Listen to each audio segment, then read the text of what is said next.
Fam, let's talk about the Google reviews. Please do not go by a Google review when it comes to an apartment, okay? Because what a Google review is, you can get family members, you can get friends, you can get tenants who's in cahoots with the manager, you can get different people for a Google review. The best way to get a review on an apartment complex is go to the police department and get a complex stats. If you want to know how many 911 calls, if there's been burglarized, if there've been anything pertaining to an apartment, get yourself a police report and get a complex stats. That would, let me tell you something.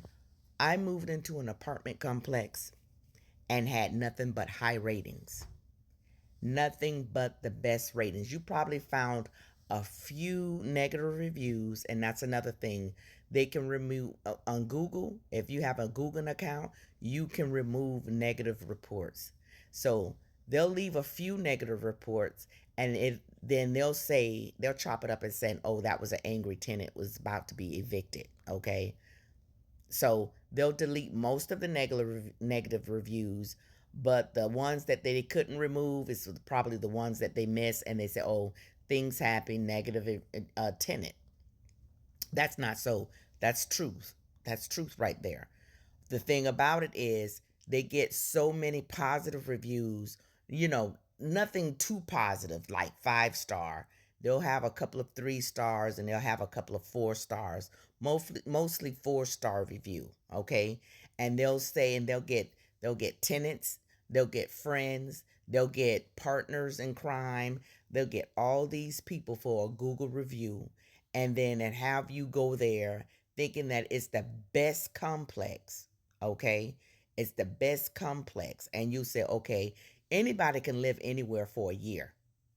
So you'll go ahead and sign a lease, and you find out the next day your car's been broken in, the management is horrible. You find out you got all of these fees, and then when you want to break your lease, then you got to pay a related charge, you got to pay a termination charge, you got to pay all these housekeeping charges.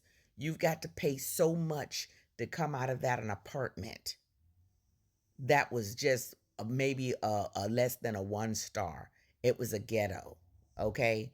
Do not go by Google reviews when you're trying to move in that you're skeptical. If you're skeptical about apartment complex and it doesn't look like it's in the back of your mind that it looks like it has issues, go to the police department, pull up a complex check. I guarantee you they have a wave of 911 phone calls, a lot of burglaries. If it's that, skip it. I tell everybody, do not, we have to not get so caught up with reviews, okay? That's even on Amazon. Amazon, when you have people that's putting reviews, their friends, their, like I say, their colleagues, if it's something that I want to know, I'm going to find out myself. I'm going to go ahead and I'm going to check it. I'm going to go to the main source, police department. Sometimes these apartment rental place other than Google probably have real people that's on there. Don't start at the first page. Always go to the fourth or the fifth page of the reviews, and that's where you get all those negative and derogatory comments from people. And those are your best reviews. Those are your best reviews. Look at the negative reviews, and then make it. Then that, like I says, go to the police department. Best choice. Be blessed.